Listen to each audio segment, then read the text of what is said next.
नमस्कार, मी गौरी सूर्यवंशी. एस मराठीमध्ये आपलं स्वागत. वळूया आजच्या बातमीकडे. महाड पोलादपूर मतदारसंघाचे आमदार आणि नवनिर्वाचित मंत्री झालेले भरत गोगावले यांचा रायगड जिल्ह्यातील पहिला भव्य दिव्य नागरी सत्कार सोहळा महाड तालुक्यातील लोअर तुडील या गावात करण्यात आला. यावेळी त्यांनी मी महाराष्ट्राचा मंत्री झालो असलो तरी आमदार ते नामदार करणाऱ्या माझ्या मतदारसंघातील जनतेच्या सर्वांगीण विकासासाठी प्रथम कटिबद्ध असेल असं वक्तव्य केलंय. Sound bite Bharat Gogawale. S Marathi news साठी प्रतिनिधी निलेश लोखंडे, रायगड.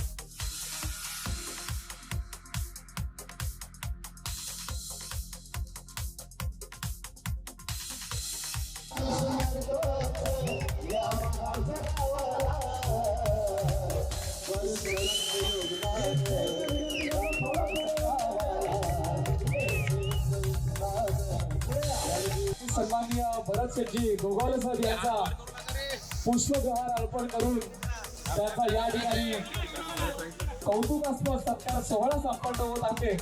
सर्व सन्माननीय पदाधिकाऱ्यांच्या वतीने अशाच नवीन ताज्या घडामोडी जाणून घेण्यासाठी आमच्या एस मराठी न्यूज चॅनलला लाईक करा, शेअर करा, सबस्क्राईब करा आणि बेल आयकॉनला क्लिक करायला विसरू नका.